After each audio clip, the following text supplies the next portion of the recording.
Vamos al libro de Hechos, mis hermanos. Libro de Hechos, capítulo 4. Vamos a iniciar el capítulo 4.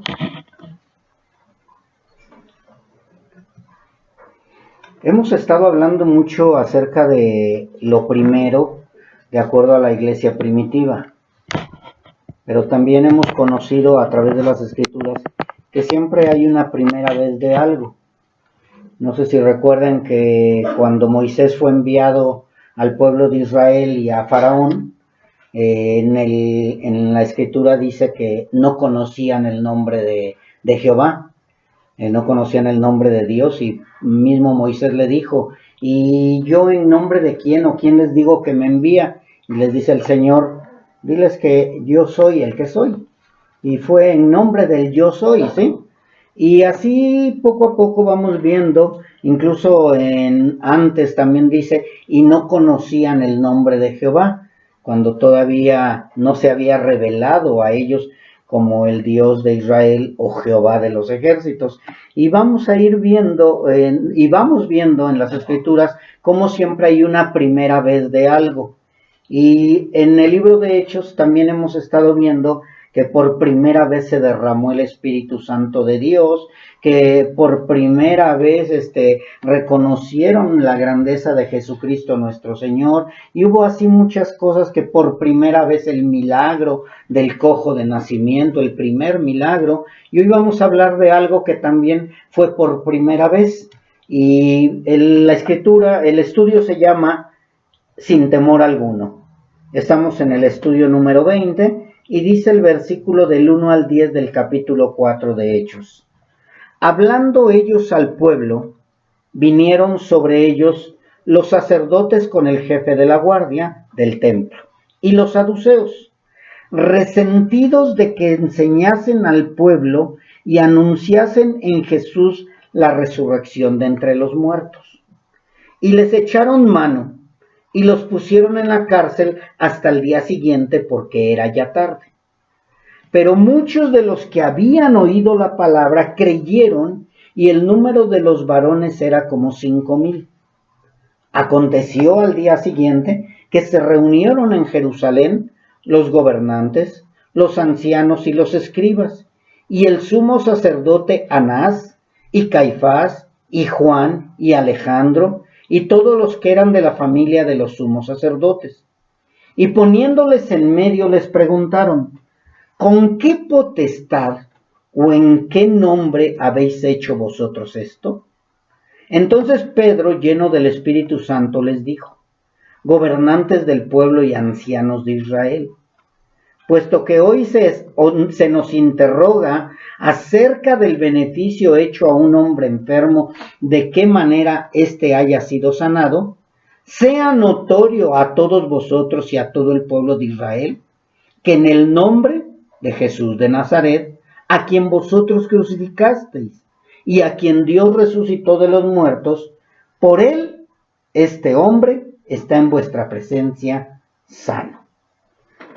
Hoy, mis hermanos, pues vamos a continuar con nuestro estudio acerca de la iglesia de Cristo o la iglesia primitiva. Recuerden que este es el propósito del libro de Hechos, conocer la iglesia de Cristo, conocer cómo era la iglesia primitiva, conocer cómo vivieron los primeros hermanos en Cristo cuando nuestro Señor se va al tercer cielo. Y hoy con este capítulo 4 iniciamos y volvemos a ver que el principal objetivo, si ustedes leyeron bien detenidamente los 10 versículos, es dar a conocer al Mesías prometido. Siempre el propósito va a ser, y el único propósito va a ser, dar a conocer a Jesucristo nuestro Señor. Todas las escrituras del Antiguo Testamento hablaban del Mesías, pero no había sido revelado. Mas, sin embargo, a partir de que nuestro Señor Jesucristo llega a la tierra, empieza a ser revelado el Mesías prometido. Y en el libro de Hechos empieza ese proceso de dar a conocer a Jesucristo para que la gente se diera cuenta que ya había llegado el Mesías. Entonces, ese fue el objetivo de todo el Nuevo Testamento. Si ustedes leen desde el primer evangelio hasta Apocalipsis, el centro de toda enseñanza es nuestro Señor Jesucristo. Y nosotros no podemos pasar por alto ese énfasis o ese objetivo de dar a conocer a Jesucristo como el Mesías, como el Salvador, como el Cordero de Dios, etcétera y etcétera.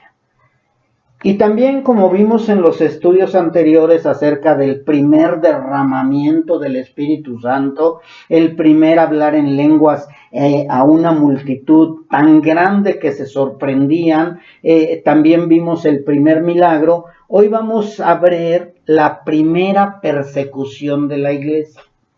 Hoy vemos cómo por primera vez es perseguida la iglesia de Cristo.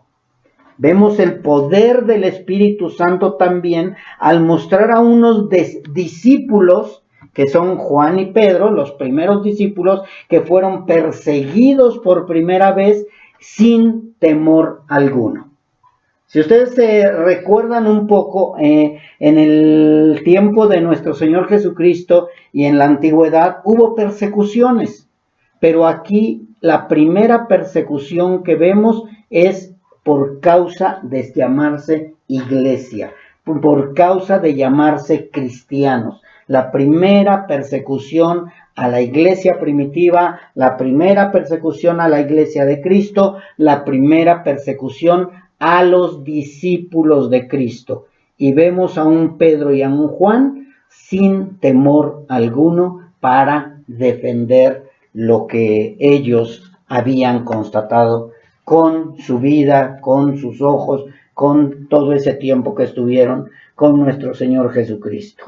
Vamos a leer del versículo 1 al 3 para que nos demos cuenta cómo inició esta primera persecución. Dice, hablando ellos al pueblo, ¿quiénes? Juan y Pedro. Dice, vinieron sobre ellos los sacerdotes con el jefe de la guardia del templo y los saduceos, resentidos de que enseñasen al pueblo y anunciasen en Jesús la resurrección de entre los muertos. Y les echaron mano y los pusieron en la cárcel hasta el día siguiente, porque era ya tarde. ¿Qué está sucediendo aquí? Que no nada más los religiosos, sino también el pueblo, también los gobernantes, todos se juntan para perseguir a la iglesia de Cristo, para perseguir a los discípulos de Cristo. Así que, mis hermanos, esto no es algo nuevo, ya nuestro Señor Jesucristo ya lo había dicho, mas sin embargo empezamos a ver que lo que el Señor había dicho, que Dios había dicho también, se empieza a cumplir en nuestros primeros hermanos.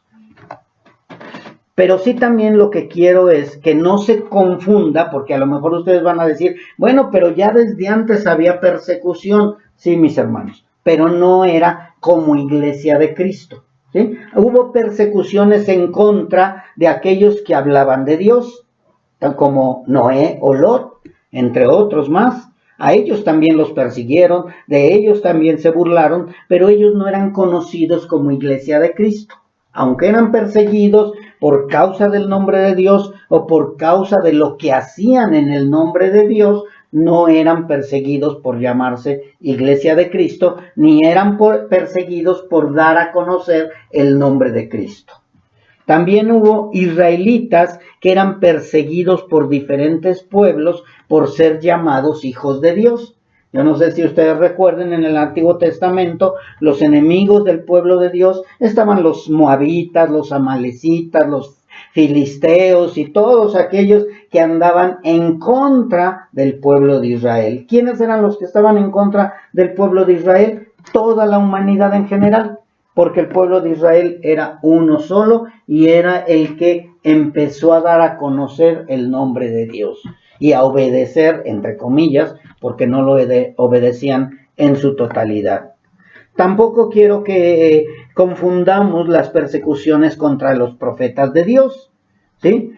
Los profetas de Dios fueron perseguidos por declarar la palabra de Dios y no por hablar del Mesías prometido. sino eran perseguidos por hablar a nombre de Dios, por declarar las promesas de Dios, pero también declarar lo que Dios iba a hacer con el pueblo rebelde. Y no nada más los perseguían el pueblo enemigo de Dios, los amalecitas o los filisteos, sino también el mismo pueblo que se llamaba pueblo de Dios, perseguía a los profetas. Y esto es importante que lo entendamos también, porque ahora nos damos cuenta que muchos que se dicen cristianos o que se dicen pueblo de Dios, también persiguen a aquellos que defendemos la verdad de la palabra. Y mucho lo vemos. Y entre aquellos que sufrieron persecución por dar la palabra de Dios, pues fueron Jeremías, Elías, Amos, Isaías, Zacarías, ¿verdad? Todos los profetas sin excepción fueron perseguidos, no nada más por los enemigos, sino también por los pueblos de Dios. Así que no nos sorprenda, mis hermanos, si decimos que somos hijos de Dios y somos perseguidos, no nada más por los enemigos, sino también por los que se dicen cristianos o se digan pueblo de Dios. Esto no es nada de sorprendernos a cada uno de nosotros, porque lo hemos vivido en carne propia. Y también podemos hablar de una gran persecución, la gran persecución, la más delicada persecución, que no fue al pueblo de Israel, no fue a los profetas, sino que fue al unigénito de Dios, al Hijo de Dios. Una persecución que inició desde que nació, desde que fue anunciado. ¿Quién fue el mayor perseguidor? Herodes.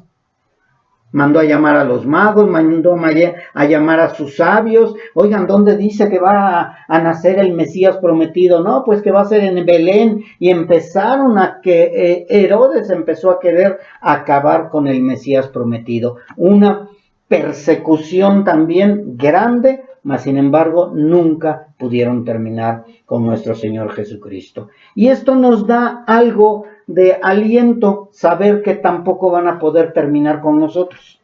Terminarán con algunos, la vida de algunos de nuestros hermanos o incluso con nosotros, pero la palabra seguirá vigente. La iglesia de Cristo seguirá vigente, porque nadie puede detener la iglesia de Cristo.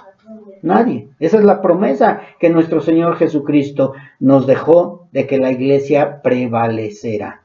Nunca va a terminar. Por eso, mis hermanos, yo quiero hacer un paréntesis aquí. Por eso quiero aclarar también que la iglesia de Cristo no empezó con Martín Lutero.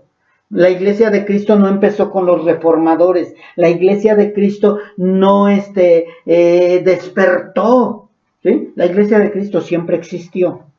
Desde que inició con los primeros discípulos del Señor, desde que inició con nuestro Señor Jesucristo, cuando dijo: yo seré la piedra angular, yo seré la roca donde se edificará la iglesia. Cristo es la roca, nosotros somos la iglesia, edificados sobre la roca, y a partir de ahí la iglesia no ha desaparecido.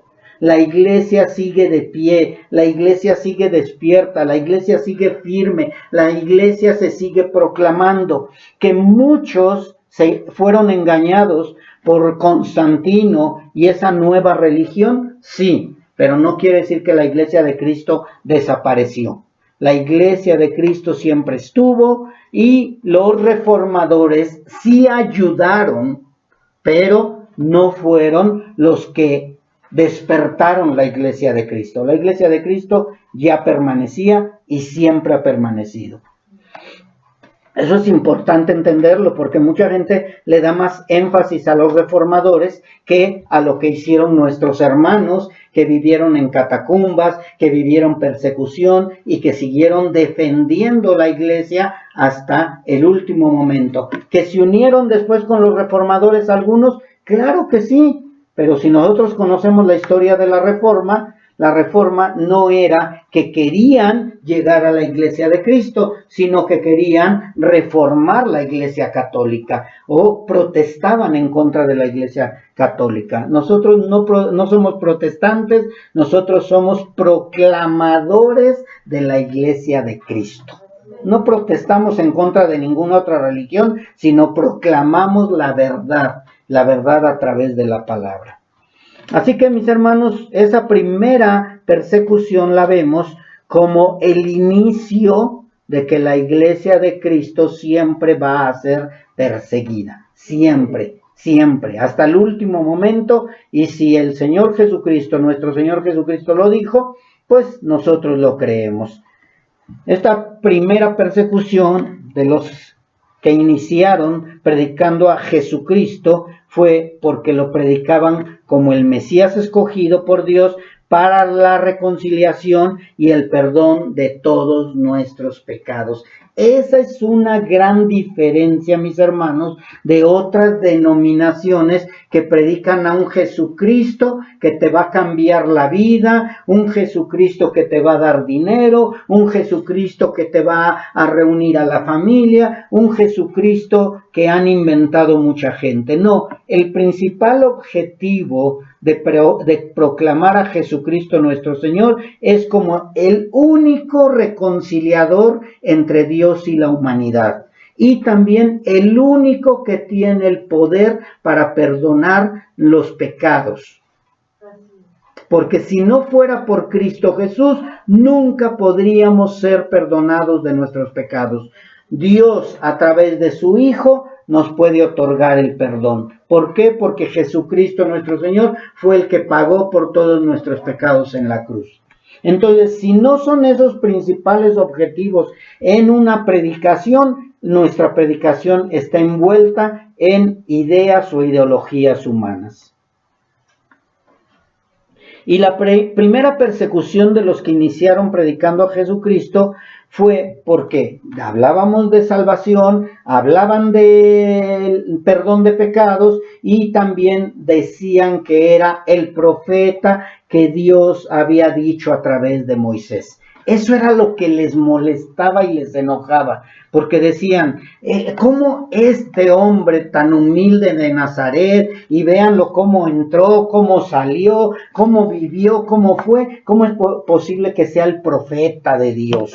No esperaban a un Mesías como nuestro Señor Jesucristo, y por eso eran perseguidos. Esta primera persecución de los que iniciaron predicando a Jesucristo como el Mesías, o el Cristo o el Cordero de Dios que quita el pecado del mundo. Esta primera persecución que fue porque iniciaron predicando a Jesucristo como el único camino, la única verdad y el único que podía dar vida a un mundo muerto espiritualmente. Si ustedes se dan cuenta, ¿cuál es el objetivo? Jesucristo nuestro Señor. ¿Por qué fueron perseguidos? Por proclamar a Jesucristo, por hablar de Jesucristo. Ese fue el problema. ¿Y cuál es el problema que tenemos? Porque nosotros decimos que Jesucristo es el único camino, la verdad y la vida. Y todos están en contra, porque creemos que la Biblia es la máxima autoridad, porque creemos en un Dios soberano. Esa es la persecución en contra de la Iglesia de Cristo. También esta primera persecución fue la que iniciaron nuestros hermanos predicando a Jesucristo, y que también fueron conocidos como los nazarenos, los del camino, y en tono despectivo se les empezó a llamar los cristianos. Ahí son los pequeños cristitos, los cristianos, mas sin embargo es lo que ahora nos caracteriza como los verdaderos cristianos. No tenemos otra denominación, no tenemos otro respaldo del mundo, ni otra cobertura del faraón o del mundo, sino tenemos el respaldo de Dios, el respaldo de nuestro Señor Jesucristo y el respaldo de su palabra. Esta primera persecución de la que estoy hablando es de la que iniciaron nuestros hermanos predicando a Jesucristo y que ahora se le conoce como la iglesia verdadera o la iglesia primitiva. O sea, nosotros no estamos predicando presbiterianismo, ni a los bautistas, ni el pentecostalismo. Nosotros estamos predicando la iglesia verdadera, la iglesia primitiva, la iglesia bíblica. Y eso es importante, por si algún día te dicen, ¿y cuándo inició tu iglesia? Pues se inició con nuestro Señor Jesucristo, cuando habló con los discípulos y les dijo, yo soy la roca y sobre esa roca edificaré mi iglesia. ¿Y quién es la roca? Cristo. No es Pedro, no son los apóstoles, no son nadie más, no es María tampoco, sino Jesucristo nuestro Señor es la roca, la piedra que desecharon los edificadores, la piedra que avergüenza a cualquiera, la roca que es nuestro Señor Jesucristo. Es importante también esto, aprenderlo para poderlo proclamar, porque nosotros somos proclamadores de la iglesia primitiva, de la iglesia verdadera. Y aunque muchos también nos dicen puritanos, valdenses, hugonotes, o como quieran llamarnos, nosotros, la mayoría, sabemos que no somos ellos. ¿Por qué no somos de ellos, mis hermanos? Porque la gran mayoría de todos ellos eran protestantes. La gran mayoría de ellos protestaban en contra de la Iglesia Católica Romana o la iglesia que había fundado Constantino y solo querían reformarlo. Pero la iglesia verdadera no protesta, mis hermanos. La iglesia verdadera proclama. Debemos de proclamar a todas las naciones que Jesucristo es el Mesías, que Jesucristo es el Cordero de Dios, que Jesucristo es el único camino, la verdad y la vida. Eso es lo que proclamamos nosotros. Nosotros no andamos en protestas en contra de las más denominaciones o las demás religiones o de nadie más. Nosotros proclamamos a un Cristo verdadero para que conozcan al Dios de la Biblia. Ese es nuestro propósito, mis hermanos. Así que la iglesia de Cristo proclama la verdad. ¿Y dónde está la verdad? En las Escrituras. No es que digamos que somos sana doctrina porque creemos que somos sana doctrina, sino porque tenemos un respaldo que son las Escrituras. Así que, mis hermanos, ya entendiendo todo esto, ya podemos continuar ahora sí con el libro de Hechos y podemos hablar no nada más de la primera persecución, ni también nada más del primer milagro, sino de algo también muy importante y que es una base también para nosotros que defendemos a Jesucristo como el Mesías verdadero. ¿Y cuál es la otra base que podemos defender y también por la cual somos perseguidos? La resurrección de los muertos. Ustedes, yo no sé si lo lo sabían o lo entendían, pero algo de también de que nosotros debemos proclamar abiertamente con toda seguridad que hay resurrección de muertos.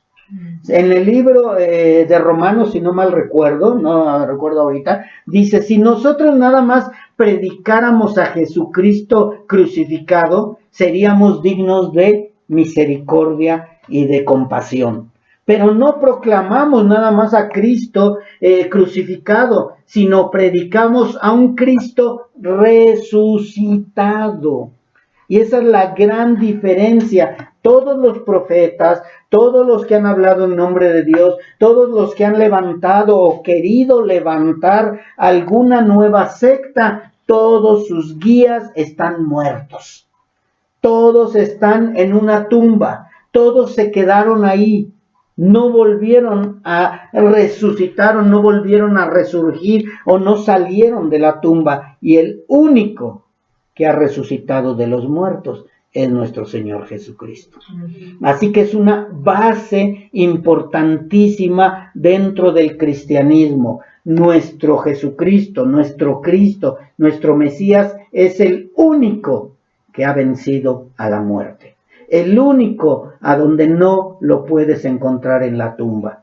Encontrarás la tumba donde estuvo, según algunos. Porque mucha gente dice, no, es que esta es la tumba, no, es que esta es la tumba, no, es que aquí está la tumba. Lo dirán, pero a nosotros no nos interesa dónde está la tumba, sino nos interesa que Jesucristo resucitó. Y dice en el 4 del 1 al 3 que el pueblo y los saduceos y los sacerdotes estaban resentidos.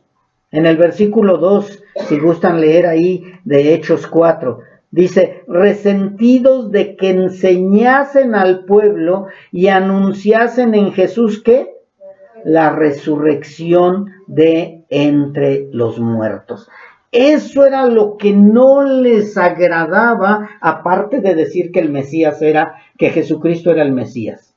Les molestaba que dijeran que había resucitado de los muertos. Si ustedes recuerdan, en los evangelios hablaban entre ellos Caifás y todos los sacerdotes, los sumos sacerdotes, los fariseos, y dijeron, pues vayan y pongan guardias, porque no vaya a ser que estos hombres en la noche vayan, se lleven al cuerpo y vayan a decir al rato que resucitó de los muertos. Y si ustedes recuerdan, mis hermanos, en el inicio del capítulo 1 del libro de Hechos, el escritor dice, como te dije, Teófilo, ¿recuerdas, Teófilo, que yo te hablé que con pruebas indubitables y con varios testigos durante 40 días se presentó vivo el Mesías? O sea, había pruebas irrefutables de que Jesucristo había resucitado. Y nosotros creemos que Jesucristo resucitó. No necesitamos verlo, sino por fe creemos que resucitó. Y ese era uno de los problemas también que tenían. No nada más porque hizo un milagro, o no nada más porque lo decían que era el Mesías escogido, sino también estaban resentidos porque estaban predicando que Jesucristo había resucitado. Y si ustedes recuerdan un poquito más atrás también, recuerden que los fariseos sí creían en la resurrección, pero los saduceos no. Y había un problema entre ellos dos, chocaban en sus creencias, mas sin embargo, cuando vieron que era en contra de Cristo, ¿qué hicieron? Se unieron a una, se hicieron a una. Se unieron los saduceos y los fariseos, aún teniendo diferencias de doctrinas. Y eso se llama ¿qué? Ecumenismo. Así que, mis hermanos, Pedro y Juan seguían hablando al pueblo acerca de Jesús el Cristo y de la resurrección de los muertos.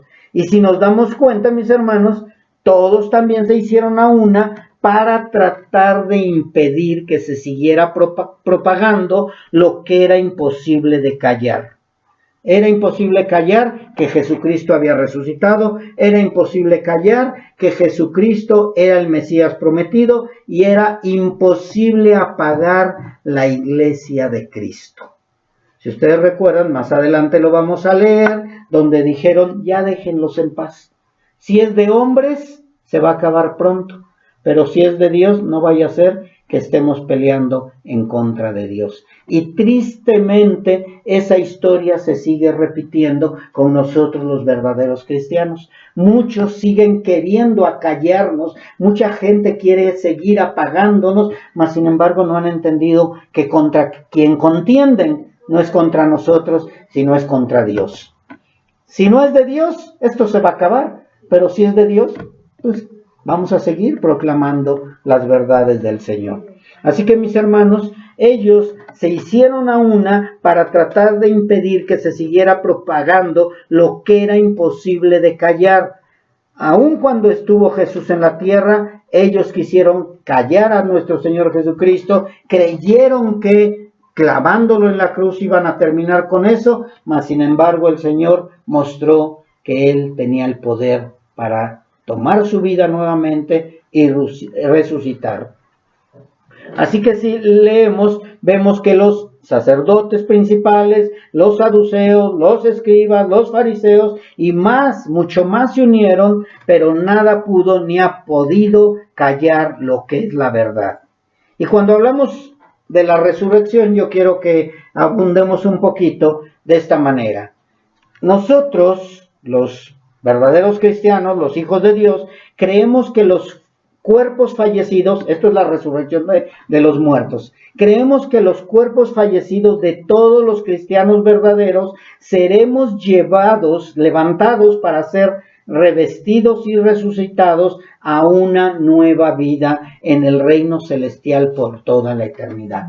Esto es proclamar la resurrección de los muertos. O sea, no nada más es de que, ay, sí van a resucitar y van a venir a visitar a sus familiares y van a comer lo que les dejes en la ofrenda. No, eso es mentira, mis hermanos. Eso es una mentira, no es un engaño. Los muertos no resucitan, ni tampoco se aparecen, ni vienen cada año. No, eso es una gran mentira. Los muertos en Cristo vamos a resucitar para ser revestidos y heredar el reino celestial por una eternidad.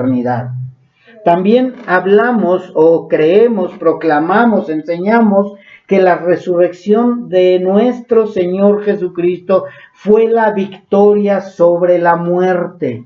Y de esta manera la promesa de la vida eterna para nosotros es real y verdadera, porque si no hubiera habido resurrección de nuestro Señor Jesucristo, no habría resurrección de muertos. Entonces es importante creer en la resurrección y defender la resurrección, porque gracias a esa resurrección la muerte ha sido vencida. Ha sido vencida. Predicamos también que después de la resurrección estaremos en un estado glorificado y que nuestros nuevos cuerpos serán inmortales, libres de dolor, libres de llanto, de sufrimiento y por lógica libres de la muerte. Nosotros ya no probaremos la muerte. Recuerden que muerte significa separación de Dios, separación entre el hombre y Dios. Entonces nosotros ya no viviremos esa separación porque ya fuimos comprados a precio de sangre. También proclamamos que la resurrección de los muertos es la esperanza de todo cristiano. Si tú no crees en la resurrección de los muertos, tú no tienes esperanza, porque entonces dirías, bueno, soy polvo, voy a terminar en la tumba y se acabó ya toda mi vida. No, mis hermanos, nosotros tenemos la esperanza de que hay resurrección de muertos, ya que de esta manera confirmamos que Jesucristo ha vencido la muerte y que la vida no termina con la muerte física y nos volvemos polvo o que habrá reencarnación. Nosotros no creemos que nada más terminamos en polvo, nosotros no creemos que habrá reencarnación, nosotros creemos que inmediatamente después de morir, nosotros estamos en el reino celestial y estamos esperando a el juicio del trono blanco, al tribunal de Cristo, y de esta manera resucitaremos para vida eterna con el Padre, revestidos con unas nuevas vestiduras.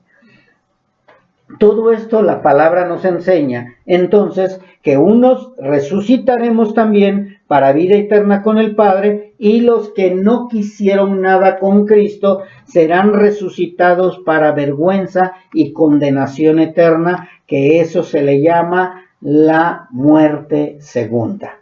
La muerte segunda es cuando resuciten para ser avergonzados, para ser confrontados y para ser condenados al fuego eterno. Esa es la muerte segunda. ¿Por qué muerte segunda? La primera muerte fue la física, la segunda muerte es la separación total de Dios, donde ahí sí habrá llanto, dolor, sufrimiento por una eternidad. ¿Quiénes van a sufrir la muerte segunda? Las almas que no quisieron nada con Cristo. Y aclaro, almas, no estoy hablando de cuerpos, porque los cuerpos van al polvo, el espíritu va al Padre, pero las almas son las que van a vivir eternamente esa muerte segunda, que es la condenación y separación total del Padre. Y aunque los saduceos no creían en la resurrección y los fariseos sí, al final se unieron todos ellos porque tenían el mismo propósito. ¿Cuál es el mismo propósito de todas las religiones falsas? ¿Cuál es el mismo propósito que tienen todas las denominaciones falsas? Acabar con la verdadera doctrina del cristianismo. Acabar con la sana doctrina. Así que no se preocupen si son perseguidos por causa de Cristo. Preocúpense si son perseguidos por no ser cristianos. Si te está buscando la policía porque debes, paga. Así de simple nada más. Y hasta hoy, mis hermanos, vemos exactamente lo mismo. Cada día está tomando más fuerza el ecumenismo religioso. Cada vez están más y más uniéndose. Y por ahí dice a algunas personas, oye, pero los protestantes también se están uniendo. Sí, porque no son la iglesia de Cristo. Oye, pero tales cristianos se están uniendo. Sí, porque no son la iglesia de Cristo. Está sucediendo, mis hermanos, exactamente lo que pasó en los tiempos de Constantino. Está sucediendo lo mismo que sucedió en la Torre de Babel. Está sucediendo lo mismo que pasó en los tiempos de Noé. Todos se están uniendo en contra de los hijos de Dios. Y no nada más de los religiosos, sino también el mundo, el gobierno se está uniendo, mis hermanos. Entonces ya no vemos nada más ecumenismo, sino también ya estamos viendo concordato. Todos se están uniendo a una para acabar con el verdadero cristianismo. Ese es el propósito de ellos. Todos en contra de nuestro Señor Jesucristo y de su iglesia. Si se dan cuenta, inició contra dos. La primera persecución contra Pedro y contra Juan. Pretexto, en nombre de quien sanaron a ese hombre. ¿Por qué lo sanaron? Mas sin embargo ellos, sin temor alguno, proclamaron a Cristo resucitado y al único que podía sanar a ese hombre. Leemos en el versículo 3 al 7 de esta manera, mis hermanos. Dice, y les echaron mano y los pusieron en la cárcel hasta el día siguiente, porque era ya tarde. Pero muchos de los que habían oído la palabra creyeron. Quiero que pongan atención, dice creyeron, no dice que fueron salvos. Hay mucha gente que cree, pero no es salva. Dice creyeron y el número de los varones era como 5,000. Aconteció al día siguiente que se reunieron en Jerusalén los gobernantes, los ancianos y los escribas, y el sumo sacerdote Anás, y Caifás, y Juan, y Alejandro, y todos los que eran de la familia de los sumos sacerdotes, y poniéndoles en medio les preguntaron, ¿con qué potestad o en qué nombre habéis hecho vosotros esto? Si ustedes pusieron atención en el 5 y en el 6, mis hermanos, vemos una gran cantidad de encargados, tanto gobernantes como religiosos, en contra de dos personajes únicamente. Se levantaron muchísimos en contra de ellos dos. Estaban viendo y estaban temerosos y estaban enojados porque estaban proclamando algo que a ellos no les agradaba. Y como dije al principio, esta es la primera persecución en contra de los cristianos y es algo que va a seguir hasta el final, mis hermanos. Vas a seguir siendo perseguido. Y cuando digo vas a seguir siendo perseguido, no nada más es que te van a estar atacando, sino también se van a tratar de confundirte, te van a tratar de engañar con palabras salameras. Porque muchas veces vas a decir, no, es que me van a apedrear, me van a gritar. No, el enemigo de muchas maneras trabaja y una de sus maneras también es que sutilmente se disfraza como ángel de luz y te dice, no, mira, aquí está la verdad. No, mira, ellos están equivocados. Mira, aquí tú puedes pecar, tú puedes hacer esto, tú puedes hacer aquello. Mira, la verdad nosotros la tenemos. Mis hermanos, el enemigo es astuto. El enemigo es astuto y si no, pregúntenle a nuestro Señor Jesucristo. ¿Acaso llegó y le quiso hacer cosas malas Satanás cuando lo tentó en el desierto? No, le ofrecía cosas buenas, cosas agradables. Mira aquí, tú te postras a mí y yo te doy todos los reinos del mundo. Probablemente con un trabajo, con una palabra buena, con una palabra que parece buena más bien, y tú vayas a confundirte. Así que la persecución va a seguir y el enemigo es astuto y va a buscar muchas maneras. Entre esas te va a decir, ¿no ves que es apetecible el fruto? ¿Y puedes adquirir sabiduría?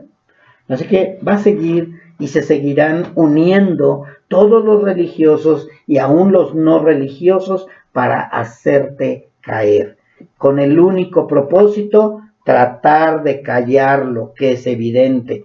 Jesucristo es vencedor, Jesucristo es el camino, Jesucristo es todo. No necesitamos nada más, únicamente creer en Cristo Jesús como el Mesías prometido. Y ellos, los saduceos y todos los que se unieron, le dijeron y le preguntaron a ellos dos, ¿con qué autoridad hablan? Yo no sé si te han tocado a ti. ¿Tú qué tienes de estudios? ¿Tú con qué autoridad? ¿Quién te está enseñando? ¿De qué seminario vienes? Es que tú tienes que ser calvinista, es que tú tienes que ser bautista, es que tú tienes que tener un reconocimiento. ¿Dónde está tu credencial de pastor? ¿Quién te impuso manos? Y empiezan a preguntar tantas y tantas cosas, y es lo mismo que les dijeron a ellos. ¿En qué potestad? ¿Con qué potestad están haciendo milagros? ¿En nombre de quién hicieron este milagro? Mas, sin embargo, vemos a un Pedro y a un Juan totalmente diferentes. Un Pedro totalmente diferente a cuando negó a nuestro Señor Jesucristo. Un Juan totalmente diferente que al momento huyó y hasta dice que dejó sus vestiduras y corrió semidesnudo a esconderse. Vemos a dos siervos de Dios sin temor alguno pararse delante de todos y hablar de las verdades de nuestro Señor Jesucristo. ¿Tú lo haces? ¿Tú verdaderamente estás defendiendo la palabra sin temor alguno? ¿O estás teniendo miedo a ser rechazado, a ser vituperado, a ser ofendido? ¿O de verdad estás creyendo en lo que proclamas? Y dice el versículo 5, aconteció el día siguiente, ¿sí?, que se unieron en Jerusalén todos los que acabo de leer, y en el 7 es importante que lo que leemos que dice, le preguntaron, ¿con qué potestad o en qué nombre habéis hecho vosotros esto? Recordemos, mis hermanos, que la potestad que tenemos viene del Dios Altísimo y de nuestro Señor Jesucristo. ¿Y en nombre de quién hacemos todo esto? En el nombre de Jesucristo. ¿O lo haces en el nombre de Betel? ¿O lo haces en el nombre del pastor? ¿O lo haces en el nombre de alguien más? Lo hacemos en el nombre de Jesucristo, mis hermanos. Así que estos hombres estaban en contra de todo esto, porque proclamar a Jesucristo como el único Señor y Salvador del mundo sin obras es algo que les molesta. Es algo que rechazan. ¿Cómo? Entonces ya no tengo que circuncidarme. ¿Cómo? Entonces ya no tengo que ayunar. ¿Cómo? Entonces ya no tengo que bautizarme y confirmarme y hacer mi primera comunión, y que ya no tengo que llamarme presbiteriano, bautista, pentecostal. ¿Cómo puede ser posible eso? Es lo que les molesta, mis hermanos. ¿Cuántas veces te han dicho, no, es que si no tienes denominación no estás bien? ¿Cuántas veces te han dicho, es que tú tienes que tener una cobertura? Y les dices, es que mi cobertura es Dios. No, pero estás caminando sin autoridad. No, sí tengo autoridad. De verdad, mis hermanos, nosotros seremos rechazados por una y mil cosas, pero también nosotros podemos responder con sabiduría. Y recordemos que todos los que están en contra del verdadero cristianismo son muchos, pero al final se sintetiza únicamente en dos grupos que están en contra de nosotros. Unos, los que creen que la salvación se pierde y que por obras deben de guardarla. Ellos están en contra de nosotros. No, es que ¿cómo ahora ya resulta que eres salvo nada más por gracia? Y está la otra secta de los salvos siempre salvos.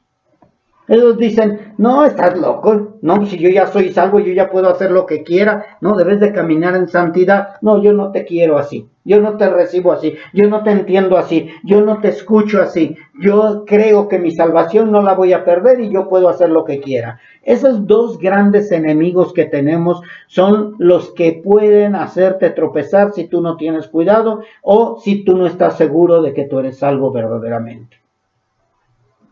Los que son por obras te dicen, no, ¿a poco ya me puedo poner aretes? ¿A poco no puedo, puedo dejar mi falda?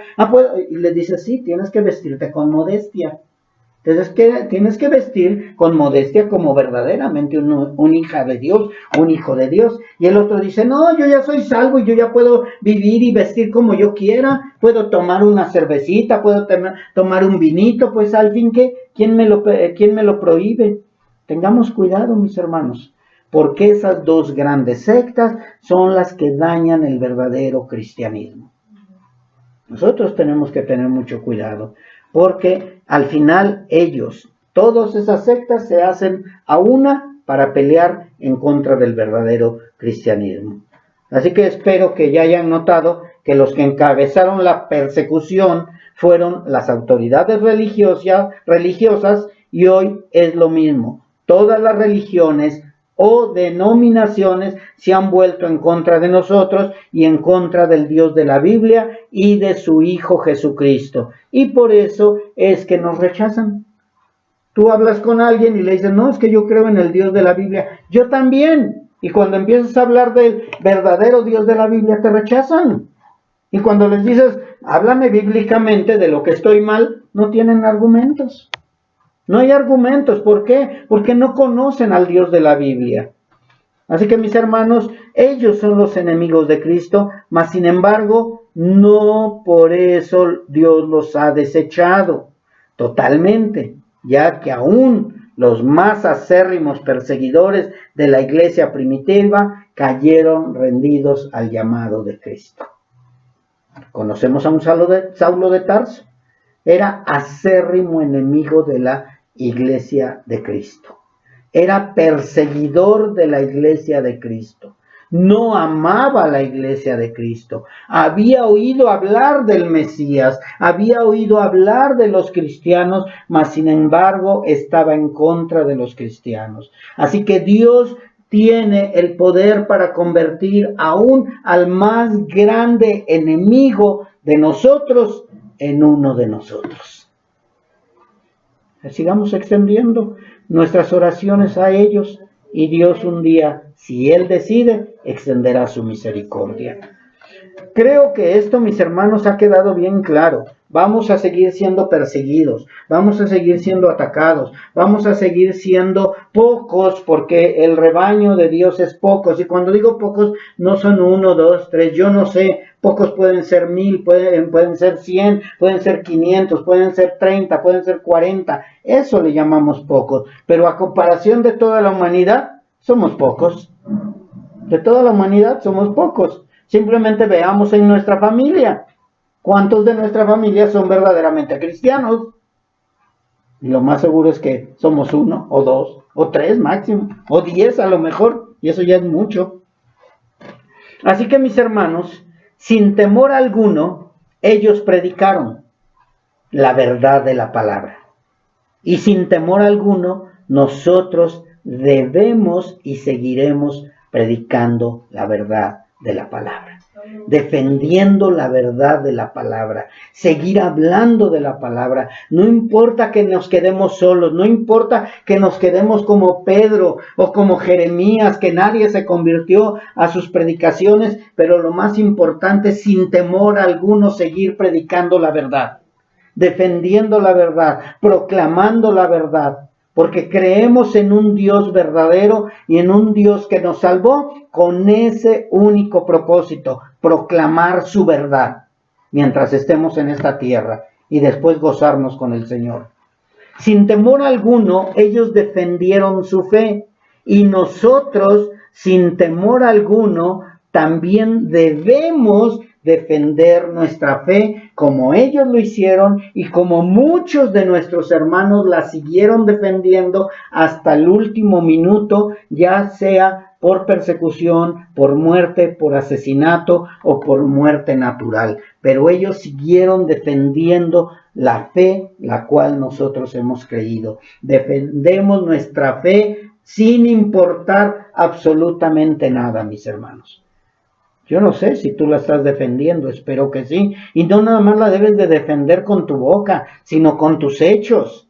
Con tus hechos, que es lo más importante. Que tu fruto sea lo que tú estás hablando. Que verdaderamente lo que hablas es lo que proclamas con tus hechos.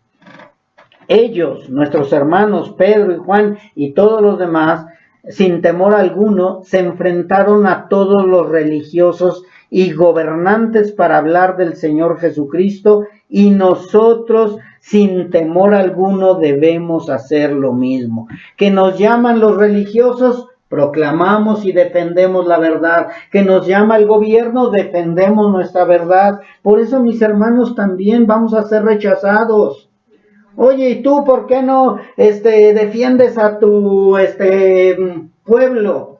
Porque nosotros no venimos a pelear con espada ni con ejército. Nosotros proclamamos a nuestro Señor Jesucristo. No necesitamos tomar las armas, mis hermanos, pero sí obedecemos a las autoridades, respetamos a las autoridades, pero si nos piden negar a Cristo o dejar de proclamar a Cristo, no lo vamos a hacer. Y lo mismo los religiosos. Oye, te invito a mi doctrina, te invito a mi congregación, pero no hables de tu enseñanza. No, pues no voy a ir entonces, porque yo tengo que proclamar la verdad de Cristo, proclamar la verdad y defenderla, enfrentándonos a religiosos, a gobiernos y a quien sea, con tal de que sea Dios conocido y su Hijo, nuestro Señor Jesucristo. Aunque se levanten contra nosotros, recordemos que no es contra nosotros.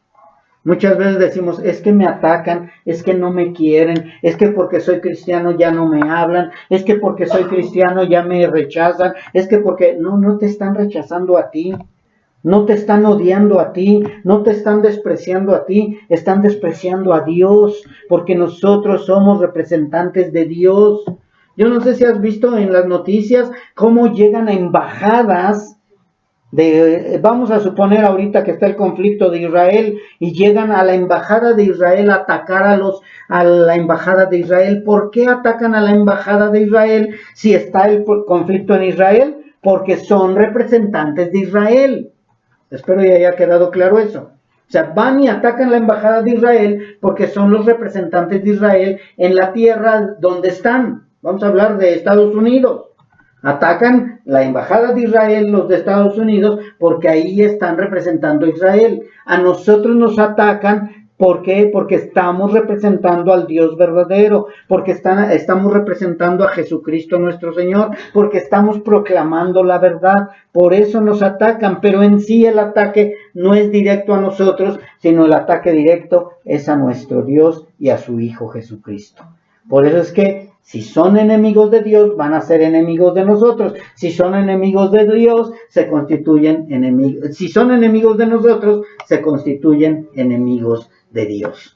Así es como están las cosas, mis hermanos. Así que no nos sorprenda si nos siguen rechazando, porque no es contra nosotros, sino es contra Dios, y nadie busca a Dios, nadie quiere a Dios, nadie ama a Dios. Todos son enemigos de Dios, si no es por la misericordia de Dios y el quebrantamiento, que únicamente de esa manera conocemos al Dios verdadero y amamos al Dios verdadero. Y así, aunque nos desprecien, aunque nos acusen de legalistas, de puritanos, de estrictos, de rigurosos, de moralistas, de inflexibles, de exagerados, de que nos digan lo que nos digan, nosotros vamos a seguir proclamando al Dios verdadero y vamos a seguir levantándonos sin temor alguno a decir, sí, soy cristiano.